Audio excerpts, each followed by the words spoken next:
파열에 대해서 알아보고요. 특히나 만성이 아니라 급성기로 발목인대 파열이 됐을 때 어떤 경우에 수술을 하는지에 대해서 알아보겠습니다. 특히나 가볍게 발목을 삐는 부분 파열이라든지 늘어나는 염자의 경우에는 수술을 하지는 않죠, 당연히. 하지만 심한 불안정성이라든지 발목인대 파열이 심할 때는 많은 의견들이 나누어질 수밖에 없고요.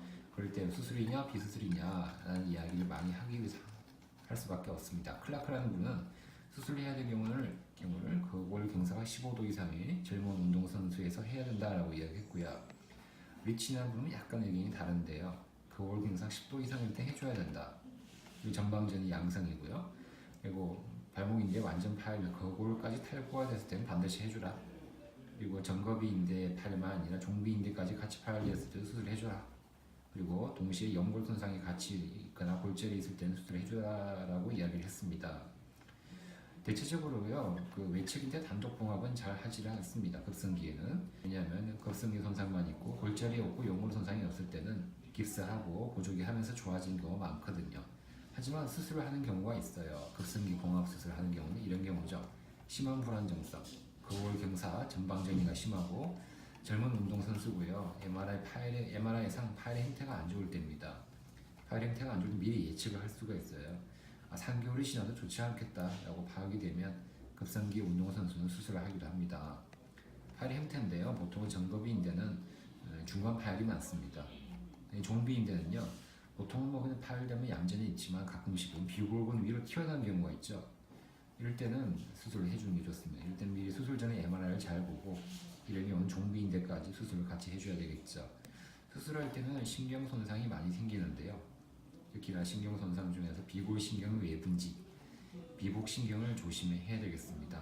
그래서 봉합사를 사용할 때 여러 가지를 씁니다. 각 대학마다, 각 병원마다, 선생님들마다 의견이 다 다르죠. 선호하는 수술 방법은요. 대체적으로는요, 일단 인대만 깨매는 게 아니라 옆에 있는 지지대를 끌어서 같이 해주는 엠비어, 모디파이드 브로스트로 오퍼레이션을 사용합니다. 흡수성 봉합사를 사용하기도 하고요. 비흡수성만 사용하기도 하고요. 같이 섞어서 사용하기도 하고요. 그리고 또 나사못을 사용하기도 합니다. 녹는 나사못, 앵커만 사용하는 경우, 금속 앵커를 사용하는 경우까지 다양하게 있으니 수술을 하고자 하는 병원에서 잘 물어봐야 되겠죠.